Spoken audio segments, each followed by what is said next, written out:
Paris, durante toda aquela repressão, no meio de toda aquela repressão que tinha no mundo naquela época, principalmente na França, a França sempre foi um país, né?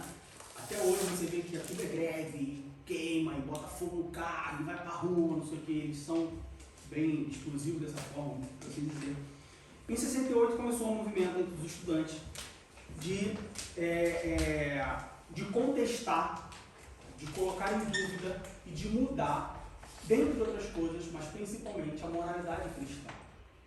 A ponto de que das falas, um dos slogans, uma das frases, um dos slogans que essas pessoas que participaram desse movimento usava, era o famoso "é proibido proibir". Ou seja, liberdade. Por que é assim? Começou a questionar. Por que é assim? Não, se é azul eu quero usar rosa. Se é vermelho eu quero verde. Se é assim é não. E aí quando você questiona isso, mas por quê? Porque tem que ser diferente. Mas por que tem que ser diferente? Porque não é liberdade, é o oposto do que se é. Não é liberdade. Do que se é a tradição. Você chegou onde eu queria chegar. Tá. O mundo não quer liberdade. O mundo não busca, essas pessoas não buscavam a liberdade. Elas buscavam o oposto. A libertinagem. Então, na bandeira da França está escrito, não sei o que, liberté, né? Liberté, igualité, fraternité. Aí. Isso. A liberdade vem primeiro, né? Só que esse liberdade da bandeira da França, eu não vou te afirmar que é essa a ideia, porque a bandeira da França foi na Revolução Francesa. Tipo, liberté, fraternité, igualité foi na Revolução Francesa que aconteceu, tipo, séculos antes, né? Então deve ser liberdade de geográfica também, de né? fato, né? Mas, ultimamente, na década de 60, a liberdade é a libertinagem. A liberdade não é fazer o que eu quero, é eu fazer o que te incomoda, é eu fazer o que te aflige. E isso é muito, se você, não vou nem dizer que se você parar para prestar atenção, mas se você olhar para o lado, você vai ver que isso é muito latente na sociedade hoje. A sociedade hoje, ela quer ser livre, mas ela não quer ser livre dentro do espaço dela. Ela quer ser livre invadindo o seu espaço. Afrontando. O homossexual, ele não quer ser homossexual porque ele é homossexual. Ele quer ser homossexual fazendo você aceitar que ele tem que ser homossexual. E você vai falar assim, mano, a vida é tua, faz o que tu quiser. Por que eu tenho que concordar contigo? Não, você tem que me aceitar como eu sou, mas quem disse que eu não aceito? Mas quem disse que isso é um problema? Você faz o que você quiser. Não, mas eu tenho que transar com 15 homens antes eu tenho que cumprir 15 anos, eu tenho que transar com 15 homens ou com 15 mulheres antes do casamento. Você transa com 30, com 40, com quantos você quiser. Por que você está falando isso para mim? Por que eu tenho que saber disso? Por que eu me importo com isso? Por quê? Porque o mundo ele quer liberdade afrontando os outros. Ele quer os direitos deles. O mundo ele quer o direito dele tirando o direito dos outros. Então, na verdade, o seu direito começa quando termina o próximo. Né? Mas essa forma que o mundo está. E isso tem vindo para dentro da igreja. Em 1960 você começa com esse proibido. Em 1980, e aí começa essa mudança de mentalidade, essa mudança de que, olha só, se está errado, então está certo, se está certo, então está errado. Aquele que não faz tem que fazer, aquele que faz tem que parar de fazer. Em 1980, e aí eu estou fazendo uma linha do tempo, entre 60 e 80 você vai ver que tudo aquilo que principalmente o cristianismo combatia, porque o cristianismo era o tradicional, ó, como nós já vimos, a cultura ocidental ela vem muito da cultura judaico-cristã, ou seja, tudo aquilo que o cristianismo combatia, de repente ele passa a ser visto de forma errada, de forma que, olha só, se você faz isso, você não tem que fazer. E nessa liberdade que o mundo começa a pregar e começa a expandir, você começa a surgir coisas que vêm afetando até hoje o ser humano, a humanidade, principalmente da igreja. Em 1980 você começa com a indústria pornográfica. Em 1980, quando você sempre teve pornografia, sempre teve sexualidade, sempre teve mulher nua. Em 60 já tinha pornô chanchado no Brasil, na década de 70 e tudo mais.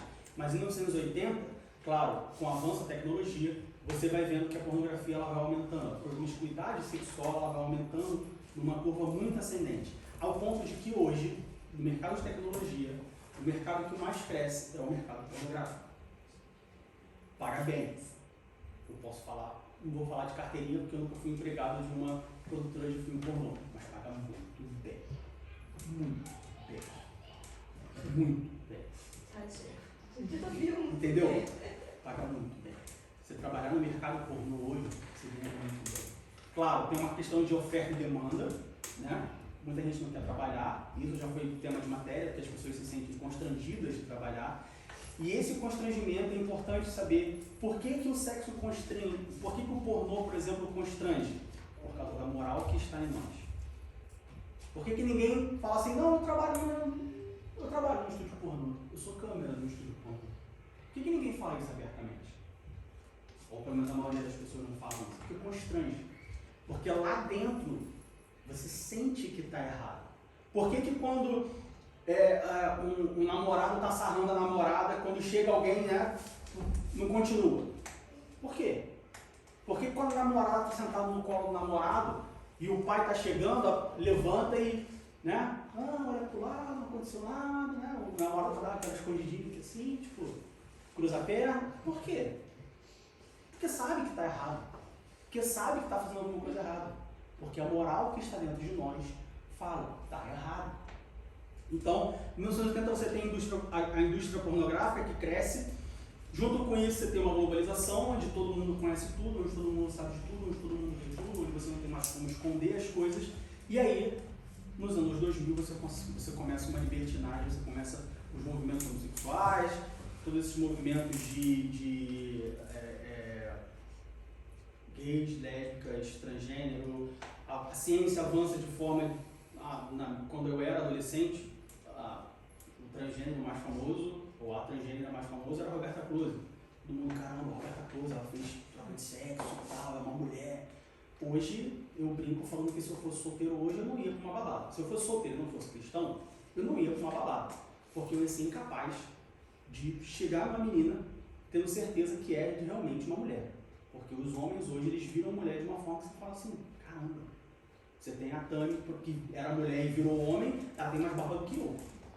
Né? Eu tenho uma pergunta sobre a moral. Então a gente pode dizer que a moral é divina?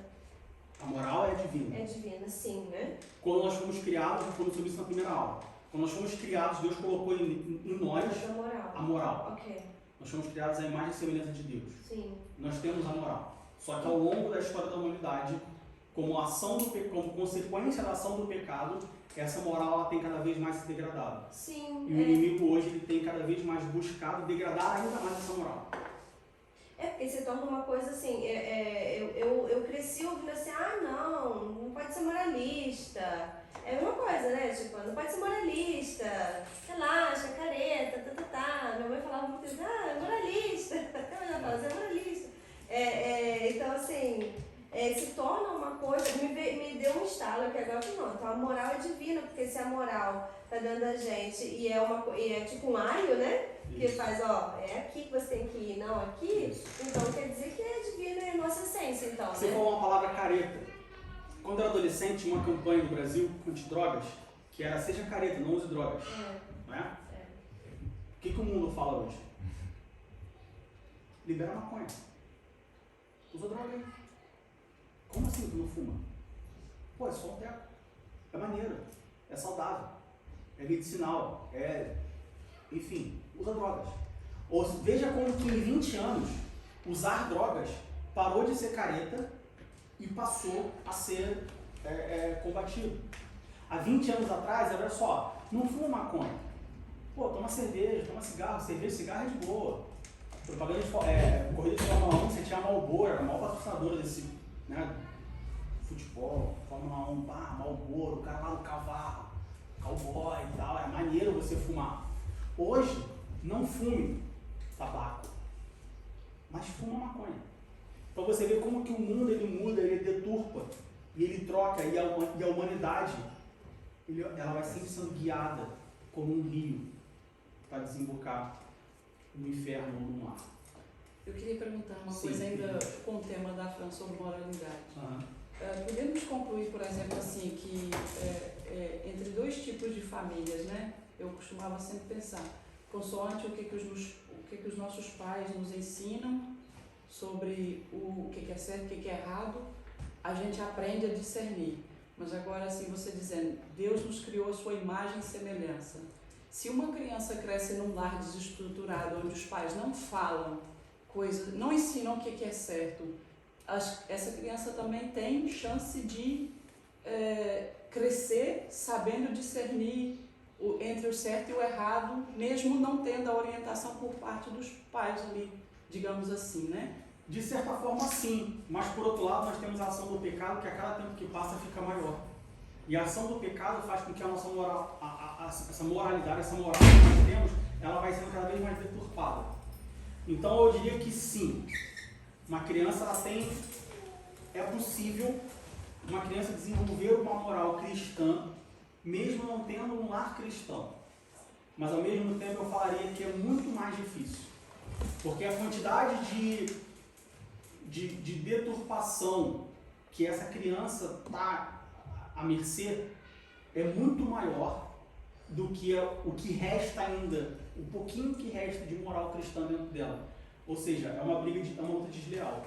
Eu acho que uma prova disso é você ver que hoje você precisa conversar com o seu filho coisas que você ia conversar quando ele já fosse um adolescente. Com 7 anos eu já preciso explicar para o Daniel, entendeu? E outra, por exemplo, o desenho dele, a faixa etária é 6 anos. E aí agora tem 2 personagens que se beijam, 2 meninas. E aí eu conversando isso com uma amiga, que não é evangélica, ela falou assim, não, mas eu acho super importante porque representatividade.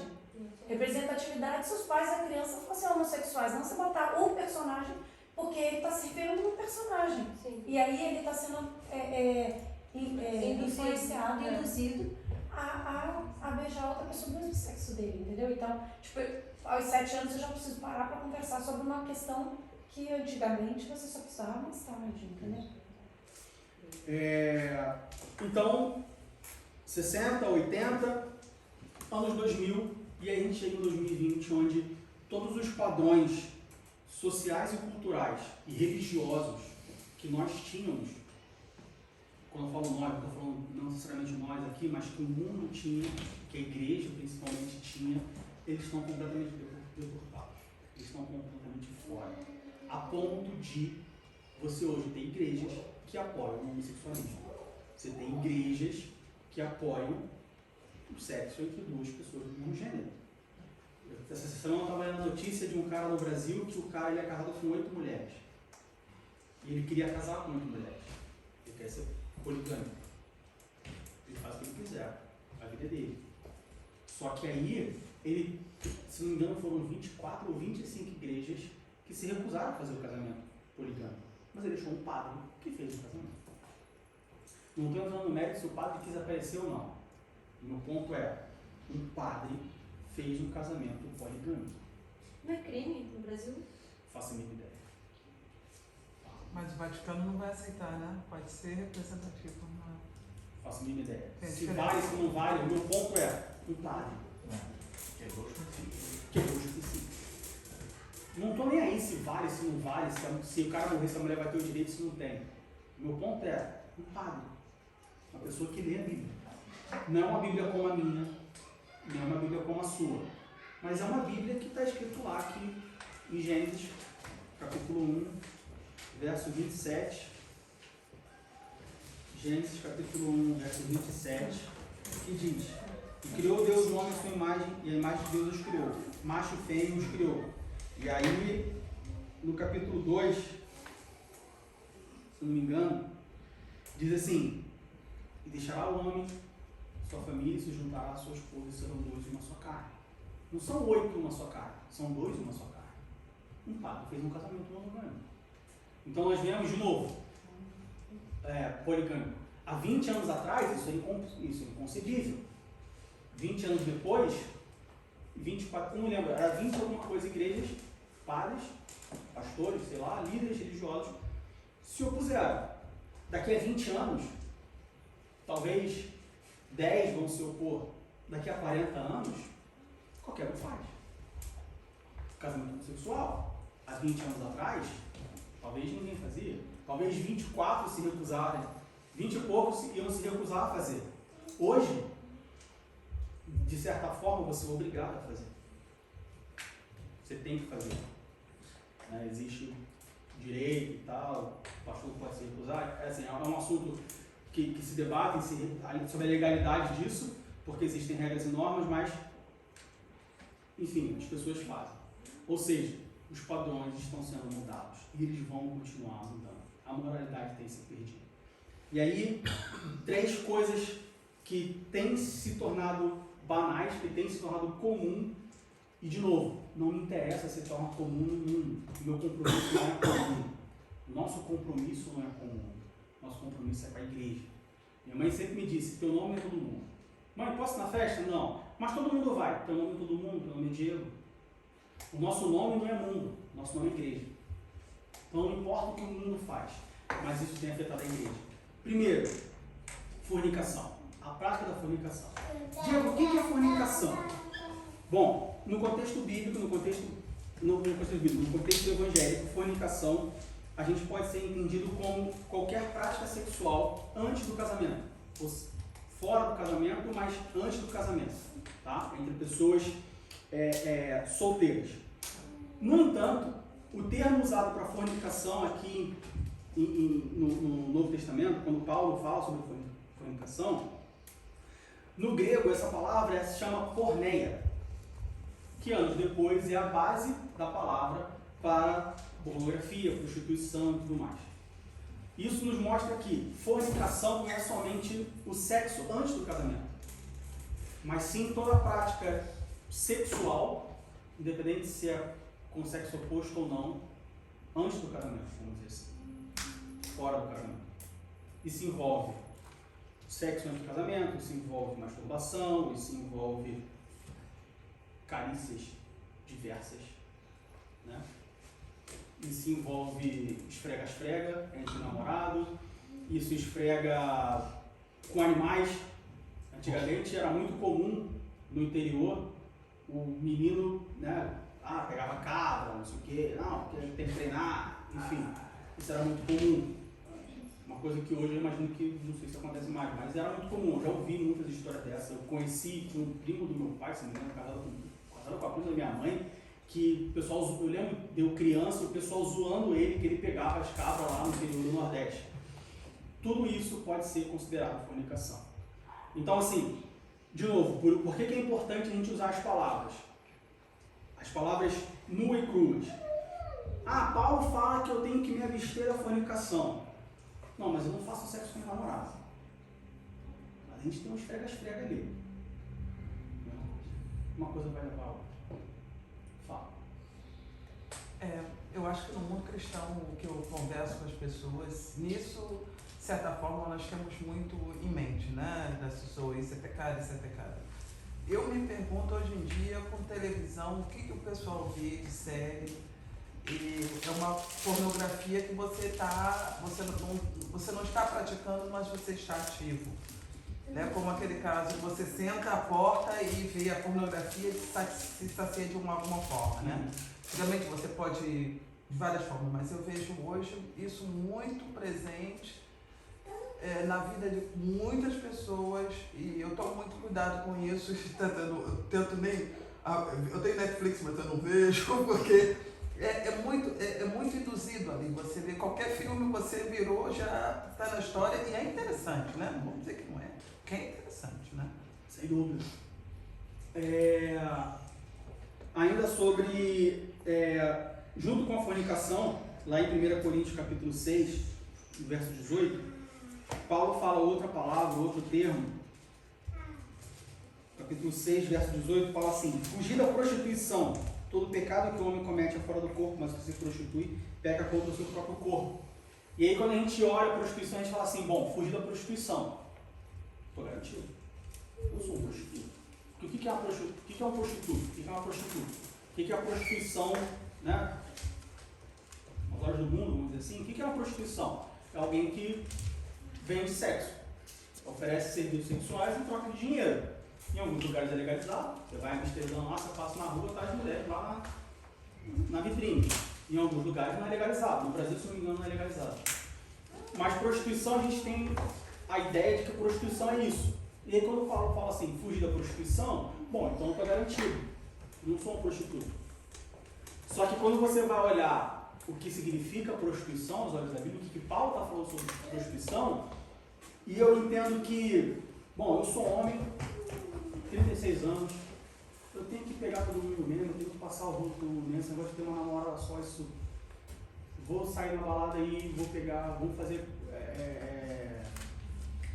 conta de quem pega mais, vou sentar com minhas amigas e falar, quanto já beijou? Já beijei 15, eu sou melhor que você, eu já beijei 20, eu sou mais experiente. Não, forma de prostituição. Embora você não esteja vendendo o seu corpo, mas no contexto bíblico, no contexto cristão, no âmbito cristão, isso é uma forma de prostituição. No contexto bíblico, prostituição não é só vender o corpo, vender serviços sexuais em troca de dinheiro. Hoje tem muito, como eu disse, o mercado de pornografia online é o mercado que mais cresce tecnologicamente falando. E ele é até um mercado fundamental para várias outras coisas. Por exemplo, a irmã citou Netflix. Sabe por que a irmã assiste Netflix hoje? Sabe por que nós assistimos Netflix hoje? Não importa a conexão que você tem, você consegue assistir um filme. Ou seja, o aplicativo, a plataforma, ela consegue ajustar a qualidade da imagem de acordo com a velocidade da sua conexão por causa do mercado pornográfico. Porque os sites de pornografia online, eles desenvolveram técnicas e tecnologia para poder o filme pornô travar na hora que você está ali assistindo, se satisfazendo de alguma forma. Ou seja, o mercado pornô não só cresce, mas ele é importante, ou foi importante em algum momento, para o desenvolvimento de outras plataformas de streaming, YouTube, por aí vai. E a prostituição ela passa por isso. Essas pessoas, hoje, você tem, por exemplo, plataformas onde as pessoas elas não praticam um ato sexual, mas elas vendem a sua própria imagem. Ou seja, a mulher fica lá, bota uma webcam, tira a roupa, faz o que quer e tal, só que não tem nenhum outro homem envolvido. Ou o homem faz isso, não tem nenhuma outra mulher envolvida. E aí você vê pessoas, recentemente eu vi notícias de uma jogadora de vôlei, se não me engano, que ela falou que ela, não lembro, eu nem li, eu não li a matéria, só vi a chamada, ela falando que ela ganhou muito dinheiro, mais do que o contrato dela de vôlei, vendendo as imagens dela nessa plataforma, onde as pessoas pagam somente para assistir. E aí você fala assim, isso não é prostituição, porque ela não está fazendo ato sexual com ninguém, ela não está transando com ninguém, não tem uma relação sexual ali. Aos olhos da Bíblia isso é prostituição. Uma coisa que tá dentro da igreja hoje, que está muito comum, é casal de namorado que não tem relação sexual, mas a menina faz nude. Pois é. Eu fui descobrir que é nude, você tira a foto e você manda. O nude. Pelo eu não estou fazendo prostituição, não é prostituição. Ué, seu marido já conhece teu corpo antes. Não é fabricação, não estou tomando com meu namorado. É só uma foto que eu estou mandando dos meus seios. Não, isso é prostituição. Isso é fabricação do mesmo jeito. Isso é prostituição, isso é fabricação do mesmo jeito. Você viu uma tradição que se perdeu, não sei, os mais antigos vão lembrar. Antigamente, quando alguém pecava ou fornicava antes do casamento, seja com alguém da igreja ou alguém de fora, a pessoa tinha que ir na frente da igreja inteira falar que pecou e falar o que errou, o que fez e pedir perdão para a igreja. Aí o pastor falava, irmãos, a igreja perdoa, amém. O irmão vai ficar disciplinado durante X meses, ele parava de tomar ceia, parava de tudo, depois voltava à comunhão. Tipo, não quero entrar no mérito se isso é constrangedor ou não, mas hoje em dia, tipo, hoje em dia, fala assim, tá, olha só, não faz mais, por favor. Ou eu já ouvi, na verdade eu não ouvi do pastor, mas alguém ouviu do pastor e contou pra mim que o pastor chegou e falou assim, olha só, usa camisinha pra você engravidar. Por favor. AIDS, doença. Então, se você quer fazer, faça, mas use camisinha. Ao invés de disciplinar, ao invés de chamar a atenção. De novo, não estou entrando no mérito se é constrangedor ou não, psicologicamente, enfim. O fato é, ao invés de você reprimir, não reprimir, ao invés de você condenar a prática, você incentiva a prática, desde que essa prática não afete ou escandalize a igreja. Fala, Fred. Você viu a mão, né? Não, eu ia falar a respeito da prostituição. Perdão, eu tinha fugido. A prostituição, então, como você está falando, ela é o pecado de cunho sensual. Todo ele. Não é o ato de se vender especificamente. Mas se você consome alguma coisa, por exemplo, no caso da pornografia, qualquer que seja o nível, no caso de muitos que nós falou ali, o ato de você se sentir satisfeito de alguma forma, qualquer que seja essa, de cunho sensual, é pecado, porque você está junto fora do princípio básico do casamento. Se você quer ter prazer, descubra o seu prazer com a sua esposa. Isso. O quê? Você tem uma esposa.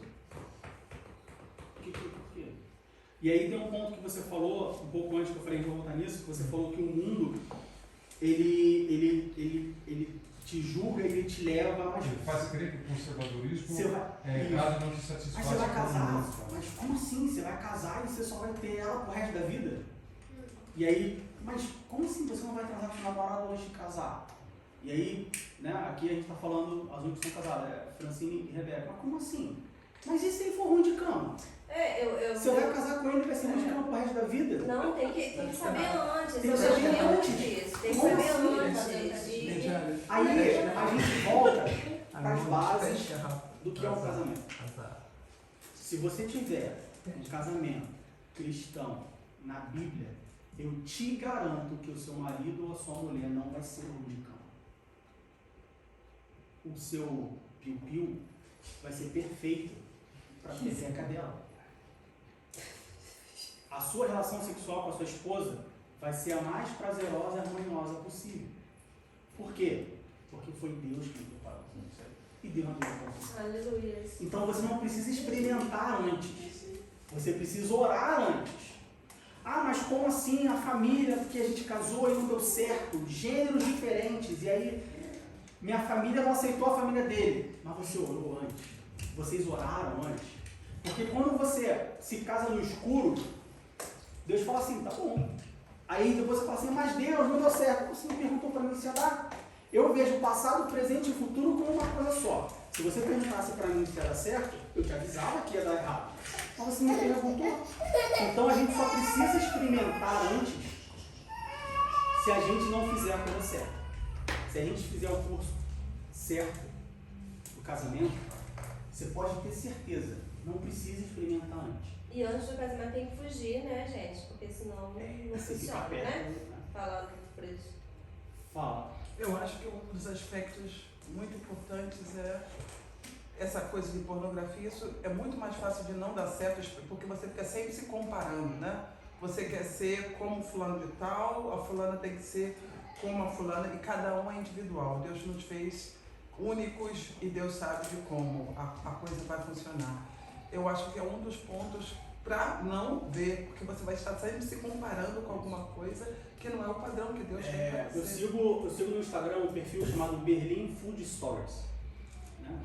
Ex-gordo, gosta de comer. E o perfil isso dá dica de restaurante bom em Berlim. Aí perguntaram para o perfil lá uma lista dos melhores restaurantes. E eu achei muito interessante a resposta. A pessoa falou assim, eu não vou te dar uma lista dos melhores restaurantes, porque o melhor é relativo. O que é melhor para mim pode não ser o melhor para você. Trazendo isso para o âmbito sexual, o que é ser bom de cama? O que é bom para mim pode não ser bom para você. E aí o que a irmã Kátia falou, quando você assiste, você se compara. Quando eu olho outra mulher na rua de biquíni, automaticamente ou inconscientemente, eu comparo ela com a minha, com a outra. E aí eu começo a criar níveis. Mas olha só, às vezes ela tá lá, esbelta, magrela, fitness. Pra mim vai ser horrível, porque eu vou falar assim, pô, vamos comer uma pizza hoje? Ela fala assim, não posso, tô de dieta. Acabou. Vamos comer um sorvete? Vamos comer um milkshake? Assim, vamos comer um hambúrguer, um milkshake com batata, aquele que você aperta assim, a gordura faz pinga. Vamos comer, aí, hoje à tarde, estamos de bobeira. Vamos liga pra Lidiane, vê se ela tem coxinha aí, bolinha de queijo. Ela fala assim, não, eu tenho que manter o corpo. Não serve pra mim. Veja bem, serve pra outro, mas pra mim não serve. Mas não. Vai de encontro com a palavra da Folha que você vai falar, né? Porque Isso, a Folha tá guardando ali pra... Assim ainda vai falar. Não, vou falar ainda. Eu acho, não é somente não é somente isso. Eu acho que o casamento tem que ver por várias perspectivas. Porque quem está muito tempo no casamento sabe que sexo apenas não adianta. São tantos outros fatores que você precisa, companheirismo, amizade, perdão, tantas outras coisas, que o sexo no final já está no final da linha. E depois que o hormônio passou, baby, passou também. Tudo isso é fase, como diz a Bíblia. E o rostinho bonito vai ter ruga. Não, mas o hormônio não funciona, gente. Quando o hormônio não funciona, não adianta. Eu casei com 22 anos, e quando eu falei que eu queria casar, quando eu falei pra minha mãe que eu queria casar, ela me falou assim, tem certeza que quer casar e tal? sei o que, minha mãe foi bem sábia, assim. Mas quando eu falava com meus amigos, para várias outras pessoas que eu queria casar, eu falava, caraca, 22 anos, cara, tá maluco, bicho. Perder a liberdade. Vai perder a liberdade, vai perder a tua vida. 22 anos, você vai perder a sua vida. E eu falava assim, mas por que eu vou perder minha vida? 22 anos, casei com 22 anos. Se eu olho para trás, os últimos 14 anos foram maravilhosos. Eu curti várias coisas com a minha esposa. Complementa. Ah, mas eu poderia ter viajado sem minha esposa? Eu poderia ter viajado sem minha esposa. Mas o que adianta? Eu sempre penso nisso. Quando eu vejo, a gente foi para Nice agora, maravilhoso, lindo. Aí você tá lá, vendo aquela paisagem maravilhosa. E tu vai contar aquilo para quem? Tu vai dividir aquilo com quem? Eu escolhi dividir com uma pessoa toda a minha vida. Por que está errado?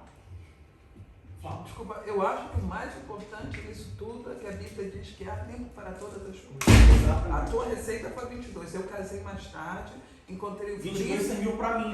Eu casei com 30, eu digo, ele é o príncipe da minha vida, eu ouvi. Mas e valeu a pena esperar, entendeu? Cada um tem seu tempo, Deus supera. Eu tenho ensinado muito isso pro Daniel. Daniel, e essa daqui é esse tipo de forma. Eu tenho ensinado muito isso pro Daniel, meu filho. A Bíblia diz que para tudo há um tempo. Se o meu tempo foi com 22, amém. Se o tempo foi com 30, com 40, com 50, Fabiano tem uma tia que casou com 60? 51. Consegui. Casou com 51. Veja bem, é o tempo dela. Tudo tem o seu tempo. Então não compare. O problema da gente assistir de novo, voltando ao assunto de assistir pornografia, da libertinagem, da promiscuidade, da prostituição, é que você compara. E aquilo gera comparação. Aquilo gera marcas. Desculpa, só o último ponto que eu queria colocar é o que eu não gosto de ver é que você acaba se apaixonando, porque é um tipo maravilhoso, que ele é ótimo na televisão, você dá tudo certo, o cara tem é tão perfeito e na vida real você não encontra isso. Aí você começa a uma imagem que isso não existe. Isso tem destruído famílias de um jeito absurdo, assim, muitos jovens têm tido problema sério de ansiedade, depressão, tudo por causa da pornografia, porque eles acham que a sexualidade é de um jeito que eles assistem, que eles consomem, que não é. E isso tem gerado frustração e vários outros problemas psicológicos que... Mas ninguém conta que ali tem filme, tem câmera. Quando a mulher está com dor, o cara bota o travesseiro na cara dela para ela não gritar, né? Ninguém fala essas coisinhas, esses detalhes, né? É horrível. Eu faço isso, eu faço Eu vou para a coisa da folhinha. Para a gente fechar o tópico da fornicação do sul e passar para o próximo, temos uma folha azul e uma folha rosa, né? Menina é menina. Qual o problema de eu transar antes do casamento? Qual o problema de eu me relacionar com vários homens ou com várias mulheres antes do casamento? O problema é isso aqui.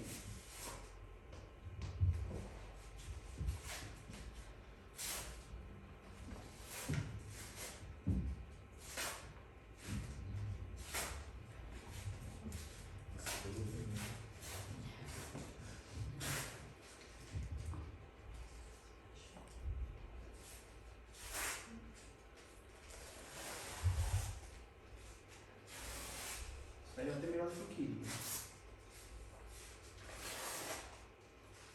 O problema está nisso aqui, ó. O problema está quando separa. Na folha rosa, está só rosa?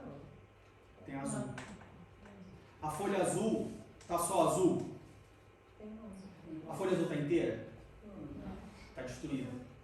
É isso que acontece quando você se relaciona com uma pessoa antes do casamento.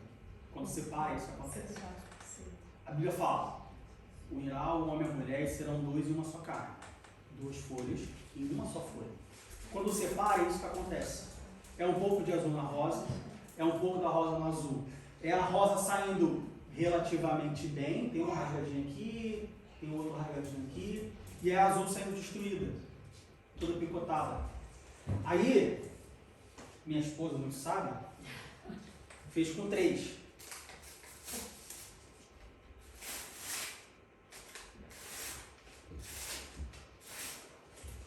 Laranja, o primeiro namorado. Ó.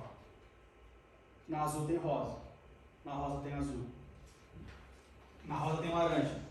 Aí você vem pro outro lado.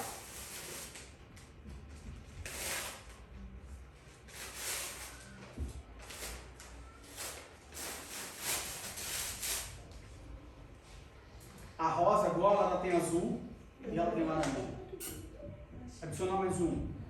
adiciona mais um, adiciona mais um, adiciona mais um. São marcas, né? São marcas que ficam, Isso, que não vão embora. É. Aí quando você casa, tive 5 namoradas, era assim, o garanhão da parada, 15 namoradas, eu era o garanhão, pegava todo mundo.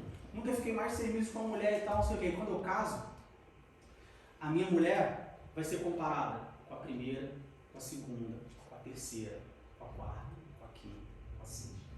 Aí vai ter coisa que a minha mulher vai fazer, que a minha esposa vai fazer, que eu não gosto. E que a segunda não fazia. Aí quando ela fizer, eu vou lembrar da segunda. Aí vai ter coisa que a quarta fazia, que ela não faz, mas eu queria que ela fizesse. E aí eu vou lembrar da quarta. E todas aquelas marcas vão continuar na sua vida para sempre. Elas não vão embora. Quando na verdade o princípio é a pureza, né? A Essa rosa folha já não está pura, mano. não está mais pura. A rosa vai ser azul, rosa e laranja pro resto da vida. O buraco vai ficar aqui para sempre. Você pode até tampar o buraco, mas vai ficar a marca do buraco. Esse é o problema de relacionamento. Ah, mas qual o problema? O Daniel fala muito. Mas qual o problema? Qual o problema de eu transar antes do casamento? Qual o problema de eu namorar um monte antes do casamento? Eu tenho que escolher, eu tenho que saber qual é. O problema é você virar isso aqui, ó. Esse é o problema. Você não vai ser mais puro. Quando na verdade, olha só, o princípio bíblico é o quê? Ser dois numa só carne, é colar e não rasgar mais, né? A proposta é essa, é colar e não rasgar mais. Porque se rasga, fica desse jeito. Isso. Esse é o problema. Como que a gente resolve isso? Mantendo as tradições. Qual é a tradição? Por que Deus fala que tem que ser monogâmico? Por que Deus fala que vai preparar? Por quê? Porque Deus conhece isso. Deus sabe que isso vai acontecer. Então ele fala assim, olha só, é um só. Olha só, espera. Olha só, me pede. Que eu vou te dar a pessoa perfeita, que não vai precisar separar, que não vai precisar rasgar. Tudo tem um tempo. Fornicação e prostituição. Para os adultos, para os casados, quer dizer, adultério. Durante muito tempo, adultério era crime. Na própria Bíblia a gente vê a mulher sendo apedrejada. Até hoje, em alguns países, adultério é crime. Hoje não é mais crime. Mas isso não significa que ele é permitido. Adultério é pecado. Nós já falamos aqui na revista passada sobre adultério, nós vimos sobre divórcio, na verdade. E hoje nós estamos falando sobre adultério. Ah, Diego, mas adultério. Eu sou casado há 14 anos. Adultério para mim, eu nunca vou trair minha esposa. Ela não vai trair tua esposa como? Não vai trair o teu marido como? Porque a gente acha que o adultério é somente eu ir lá, conhecer outra menina, conhecer outra mulher, ter relações sexuais com essa mulher e voltar para casa. Adultério não é só isso. Assim como prostituição, não é somente vender o corpo. Assim como fornicação, não é somente transar com o namorado ou com a namorada antes do casamento. Nós vimos que fornicação e prostituição é muito mais profundo. Quando a gente procura saber qual é o significado da palavra, é muito mais profundo. Adultério é a mesma coisa. Quando Jesus fala que, olha só, se a mulher do próximo te causa cobiça, arranca o teu olho, é um adultério. Quando eu olho para a mulher do lado e falo assim, rapaz, que mulher, hein? Desejando. Quando eu olho para outra mulher desejando aquela mulher, quando eu olho para a mulher e falo assim, pô, mulher tem que ser assim, cara. Vou parar na faixa para ela ser assim também. Isso é um adultério. Isso não deixa de ser um adultério. Isso não deixa de ser uma cobiça. Eu acho que, pela minha perspectiva, eu acho que você pode ter esses relances de olhar e de repente a tua carne falar mais alto, mas você não vai olhar a segunda vez. Você vai pedir, a história também é que nós todos não somos 100%. Pode vir um pensamento, mas você não dá lugar a ele. Sim, mas eu acho que eu vou discordar da irmã e vou dizer que concordo, gênero no grau, mas eu diria que se a gente tiver firme nossa caminhada cristã com o Espírito Santo presente na nossa vida, a gente não vai ter nenhum olhar. Sim, mas não tem aquele versículo que diz, mas se pecais, tens o Espírito Santo. Você deve viver no 100%, mas se um que dia cair um 99%, você pode pensar e você sabe por que não eu digo lugar. isso? Sabe por que eu discorri da irmã nesse ponto e eu digo isso? Abra em 2 Samuel capítulo 11. 2 Samuel capítulo 11. do verso 1 ao verso 5. E aconteceu que, tendo decorrido 1 ano, no tempo em que os reis saem para a guerra, enviou Davi a Joabe e a seus servos com ele e a todo Israel para que destruíssem os filhos de Amon e cercassem Rabá. Porém, Davi ficou em Jerusalém. E aconteceu a hora da tarde que Davi se levantou do seu leito e andava passeando no terraço da casa real e viu do terraço uma mulher que se estava lavando. E era esta mulher muito formosa à vista. E enviou Davi e perguntou para aquela mulher e disseram: porventura não é esta Batseba, filha de Eliã e mulher de Urias, o Eteu? Então enviou Davi mensageiros e a mandou trazer. E entrando ela a ele, se deitou com ela, e já ela se tinha purificado da sua imundície. Então voltou ela para sua casa. E a mulher concebeu e enviou e fez saber a Davi e disse: pejada estou. Cara, por que eu discordei? Aonde começou o pecado de Davi? Foi quando ele se deitou com Batseba? Não, é que ele não foi para a guerra, já começou antes. Já começou antes. O pecado de Davi começou quando ele não foi para a guerra. Aí o pecado de Davi continuou quando ele ficou sem ter o que fazer. Quando ele ficou à toa. Aí o pecado dele continuou mais ainda quando ele foi para o terraço passear. Aí o pecado continuou quando ele olhou a mulher. Continuou quando ele cobiçou a mulher.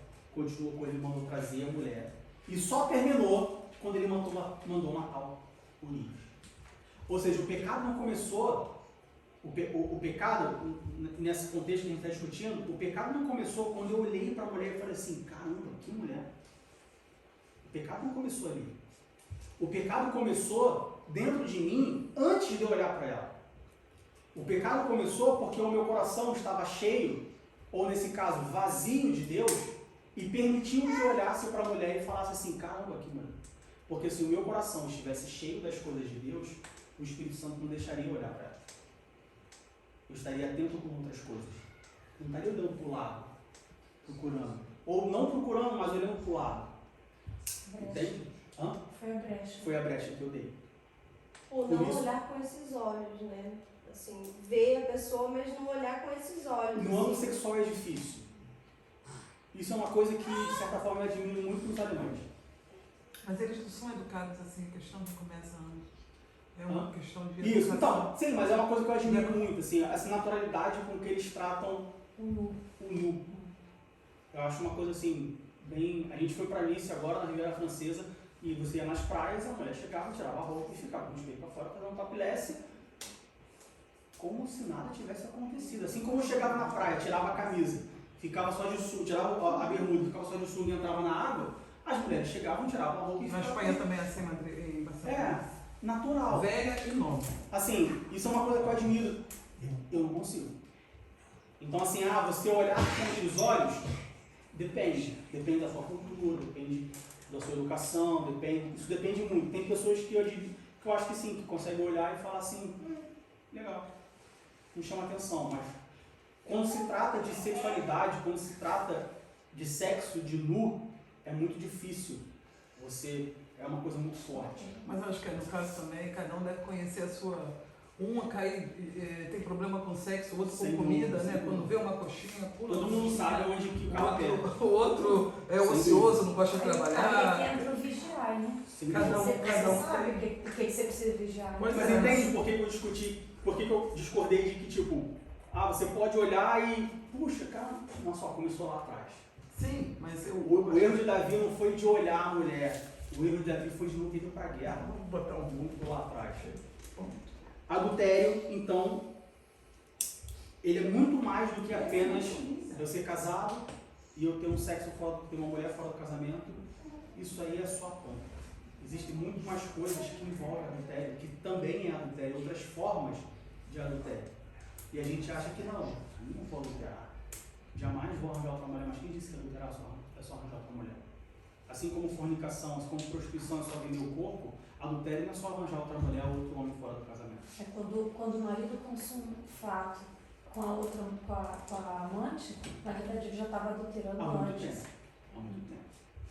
Quando eu troco mensagem com uma mulher já, tipo, né? Porque você não tá andando na rua, aí foi atravessar a rua, ficou aquela coisa e pronto. Teve uma relação sexual com a mulher. Não, não é assim que acontece. Né? Tem aquilo, você manda mensagem, você pega o telefone. Depende, tem de tudo. Já vi muita coisa nessa vida. Eu já vi vi algumas coisas nessa vida, tem de tudo, irmão. Mas eu acho que... Bom, o próximo tópico é homossexualidade. Fornicação, adultério, homossexualidade. Terceiro ponto, que da imoralidade que tem crescido, infelizmente, dentro da igreja. Pergunta sincera, do fundo do meu coração. Alguém aqui, e eu peço que seja sincero também, alguém aqui entende ou não entende que homossexualidade é pecado? Alguém aqui entende que homossexualidade é uma coisa normal, natural? Alguém aqui tem esse entendimento? Sim ou não? Ou seja, todo mundo aqui presente entende que homossexualidade é pecado. Certo? Tá. Próxima pergunta. Eu estou fazendo essa pergunta para a gente não chover no molhado. Próxima pergunta. Alguém aqui entende ou tem alguma discordância de que o homem ele é criado como homem e mulher? Ou seja, a homossexualidade não é natural do ser humano. O ser humano ele não nasce homossexual. Todo mundo aqui entende que a homossexualidade é um comportamento, não uma identidade, e que é adquirida e não nascida com. Todo mundo tem esse entendimento? Alguma dúvida enquanto a isso? Não? Secretário do CP? É. No geral, eu acho que ele quase não entendeu nada, então não entendeu essa parte. Então todo mundo entende que a homossexualidade é pecado, que Deus criou homem e fêmea, homem e mulher, macho e fêmea, e todo mundo entende que a homossexualidade é um comportamento adquirido, ok? Bom, o mundo hoje, ele vende a ideia de que a homossexualidade é uma coisa natural, o que é facilmente combatido com gêmeos. Você tem 2 gêmeos. Se fosse natural, as duas pessoas seriam homossexuais. Mas num gêmeos, você tem um homossexual e outro que não é homossexual. Ou seja, não é natural. Não é nascido, Não é né? nascido. Não é de, Ninguém nasce não é de nascença. Não existe identidade de gênero. Não existe, eu sou homem, mas eu me identifico como mulher. Não. Mas o que existe, que a gente não pode negar, existem pessoas que hermafroditas, né? Que nascem com os 2 sexos. Mas aí é uma... Não, outra coisa, mas existe. Mas sim, não isso é existe. Não, a gente não pode negar. Não, isso existe. Agora, isso existe como uma mas deformidade... Não importa, mas existe. Sim. Mas isso não significa que o hermafrodita ele vai ser homossexual. Não tem nada a ver. Tem Só nada a ver. falando que existe. Pra gente deixar claro. Sim. A homossexualidade, ela é um comportamento adquirido. Ninguém nasce com tendências homossexuais. Ninguém nasce se identificando com o gênero oposto. Isso é adquirido. Por isso a importância de observarmos as tradições. Por isso a importância de eu saber com quem meu filho anda, com quem meu filho fala, o que o meu filho vê, o que o meu filho faz. Por isso que quando meu filho fala, ai pai, eu não gostei disso, fala que nem homem, fala grosso, fala pra fora, postura. Por isso que quando meu filho fala assim, eu gosto tanto de boneca, não, boneca não, tu vai brincar de carrinho. Não, boneca não, tu vai brincar de avião. Não, boneca não, dá uma espada na mão do moleque, dá uma arma, dá um brincadeira de homem na mão do moleque. Por isso que quando a minha filha fala assim, eu quero jogar bola, não, futebol é coisa de homem. Vai fazer balé. Hã? Vai fazer balé. Vai fazer balé. Eu quero fazer karatê, não, karatê não, vai fazer balé. Karatê tem que fazer com o irmão. Poxa, mas tem um monte de mulher karateca que é, tu não é homossexual? Tá. Quando ela crescer, se ela quiser fazer karatê, depois que ela tiver estabilizada, a identidade dela estiver formada como mulher, aí ela faz karatê, futebol, ela faz o que ela quiser. Mas agora vai ser balé.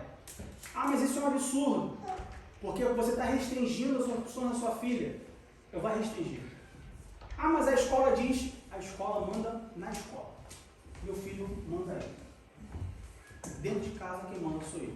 E se algum dia a escola disser o que eu tenho que fazer, eu troco de escola. E aí o que eu falo para a Fabiana? Mas a Alemanha é assim. Eu saio da Alemanha. Meu irmão, você vai mudar de país, porque o país quer influenciar no seu filho. Vou. Mas você vai para onde? O mundo está assim. Eu vou para a Espanha. Mas a Espanha está assim, eu vou para a Itália, eu vou para Portugal, eu vou para o Brasil. Mas todos os 192 países do mundo estão assim. Eu junto dinheiro, eu compro uma ilha e fundo o meu país. Isso é possível, sabia? Você pode fundar o seu país.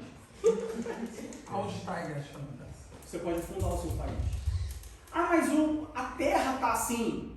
Bom, até lá eu acho que já conseguiram viajar para Marte, eu vou para Marte. Ah, mas é só, o sistema solar está assim. Então na hora eu falo, Senhor, me leva. Porque aí a gente volta naquela parte de a gente tem que ensinar as crianças em casa o que a Bíblia fala e o que é bíblico e o que é certo. Né? Porque aí para depois chegar lá na escola, no mundo, com os amigos, no futebol, no balé, não ficar confuso e falar assim, caraca, será que é assim? Será que não é? Não, a criança sabe, olha só, é assim que eu aprendo em casa, Deus, ele fez assim. Então, se Deus fez assim, então tá certo. Não tem o que o professor ficar falando pra mim que eu nasci do macaco, ou que eu tenho que beijar uma menina ou um menino. Não é assim, ou que eu posso namorar com 5 anos de idade. Não. Pronto, são os princípios, né? São esses princípios tem que ser ensinado, bíblicos tem que ser e familiares. tem que ser imposto. Sim. Tem que ser incutido. Não tem que perguntar se quer. Eu não tenho que perguntar pro filho, você quer usar azul? Não, filho, você vai usar azul. Mas eu acho... mas eu tô sendo muito rígido, eu tô sendo muito duro. Você está sendo autoritário. Sendo autoritário, eu tô cerceando a liberdade de escolha do meu filho. Olha só, com 7 anos de idade, teu filho não tem liberdade de escolha. A liberdade de escolha, meu pai me ensinou que a minha liberdade de escolha começa quando eu trabalho e pago minhas próprias contas. Com 7 anos de idade, não tem liberdade de escolha. Com 12 anos de idade, João, tu não tem liberdade mais. Tu mora na casa da tua mãe. Tu come a comida da tua mãe. Tu veste a roupa que a tua mãe te dá. Você não tem liberdade. Mas eu acho que, na realidade, eu acho que muita coisa que você fala, vou dizer que sim, nem não vou fazer, vou ser sincero, não estou 100%, mas eu acho que o mais importante é você falar com as crianças com amor. É assim, Sim, claro. Quando você comer na minha casa, eu como do meu feijão, não adianta, assim não vai dar muito certo. Assim não vai dar muito certo. Não é assim eu acho que. Não é assim não, eu sei, mas o tom foi um pouco parecido. Sim. Eu lembro do meu pai comendo meu feijão, morar no meu telhado, blá, blá, blá, blá. Eu acho que tem que ser um pouco, por exemplo, que eu fiz sempre com meu filho, eu sempre comprei roupa pra ele, eu nunca gostei dessas coisas, você veste isso, você não veste aquilo. Ele sempre botou que estava lá e eu nunca comprei rosa, eu nunca comprei nada feminino.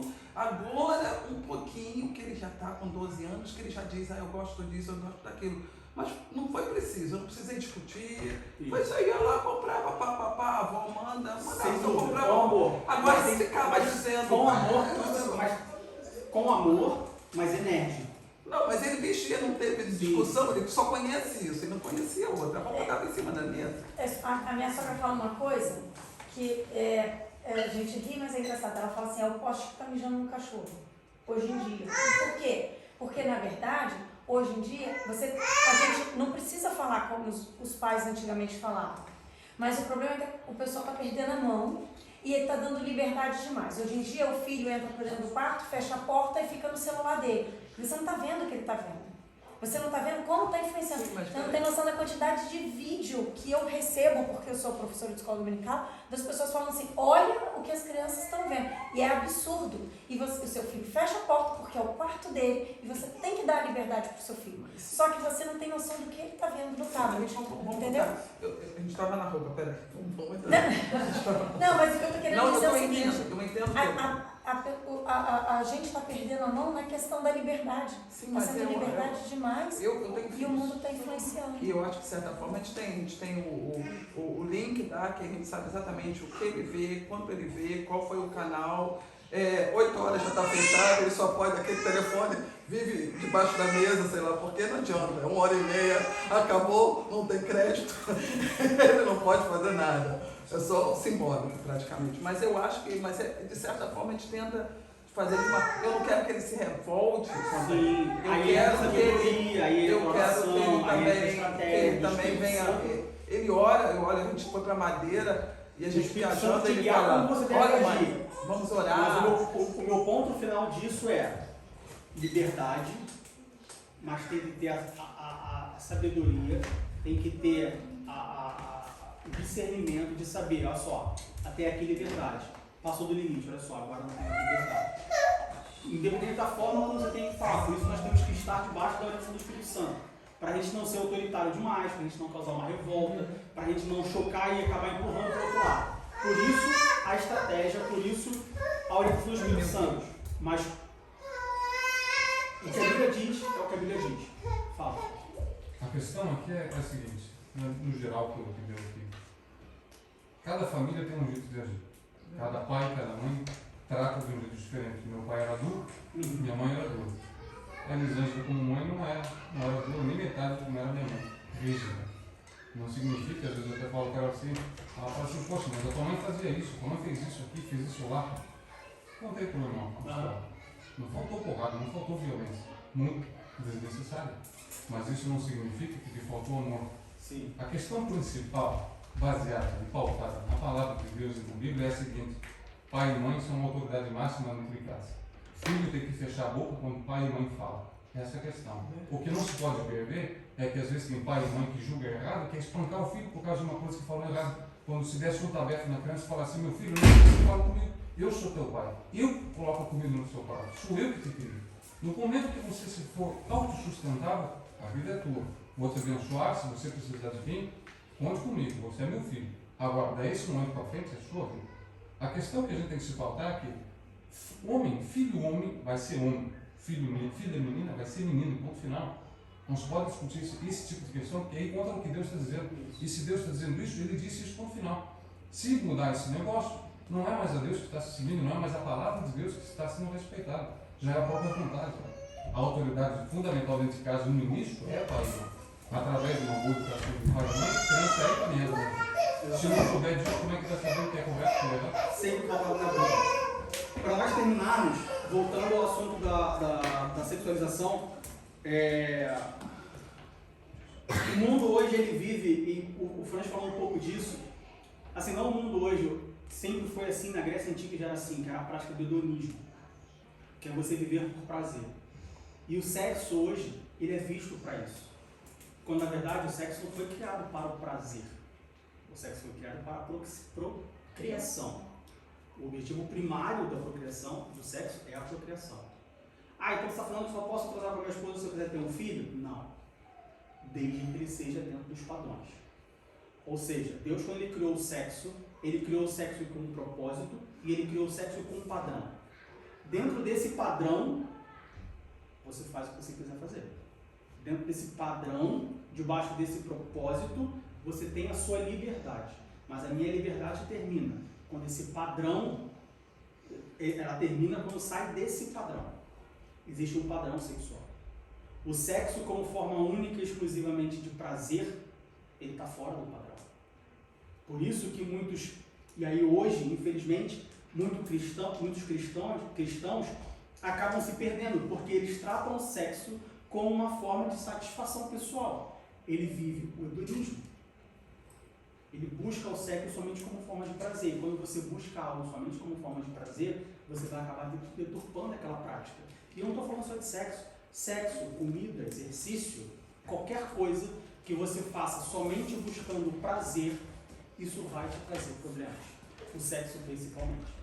Então uma das coisas que nós temos que